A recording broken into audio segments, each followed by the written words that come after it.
The easiest way to describe what the Aftermath campaign is, in the context of Gears of War 3, near the end of the game, Marcus and Dom go off in one direction toward Azura, and they send Baird and Cole off to find some supplies. All right. Baird, Cole, you go find reinforcements. We need transport, weapons, and anyone who can fight. It just so happened that they went to Havel Bay to go find those reinforcements, and so we had all the pieces kind of put together, and it was like, you know, let's go tell that particular story from Gears 3. You run into Paddock, who's one of the new characters in Judgment, because he's still hanging around that city. Only COG soldiers are this noisy. Paddock? That sidearm can go back where you found it. I think it's really neat to see Paddock inserted into this point in the timeline of the Gears story. And it takes you back, and I think it's a point in time that everyone's going to be excited to see. Ultimately, it's a reward for fans. Paddock is a Groznian guy. He's kind of the grizzled veteran, former UIR soldier, right? So yeah, he was opposing the COG in the Pendulum Wars, and then when the treaty was signed, right around the time of Emergence Day, he came over to fight for the COG. Again, it's just a continuation of the story, and just peeling back the onion layer just a little bit deeper to see what else happened during that traumatic time.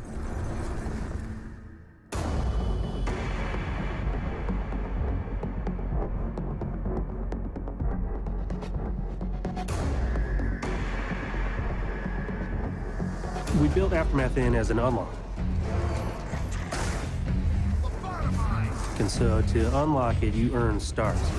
When you play through the main Judgment campaign, you're scored every section that you play through. We have a series of 3 stars that you can earn.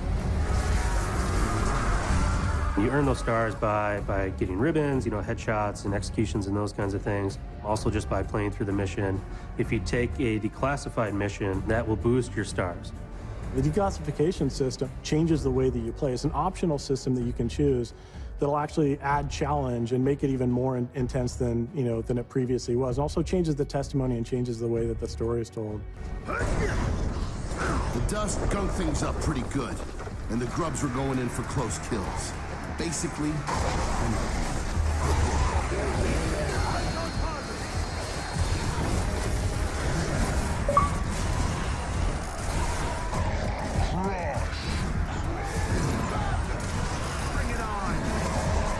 the very core, the very foundation of what we're trying to do in Judgment is all built on intensity.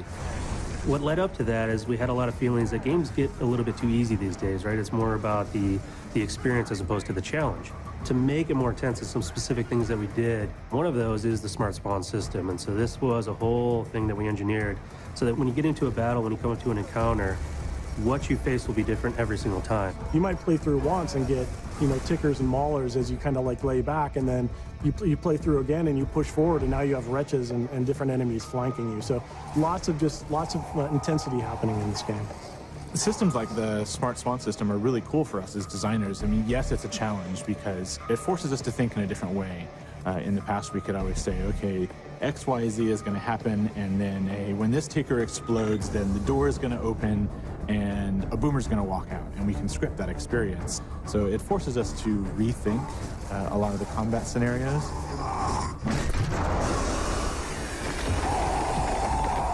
In a way, I really like that because it gave us the ability to put more story and more context into the environments and into the world itself, which really helps bring the universe to life a lot more.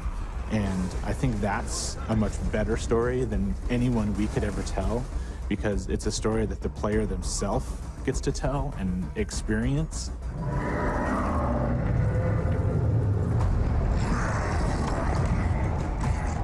For us, it's a process of evolution. We don't want to just give the same experience over and over again, because that's really an injustice to the fans. And we want to make sure that we're delivering something that's progressing, not just both from a story standpoint, but from a franchise standpoint, but also from a gameplay standpoint.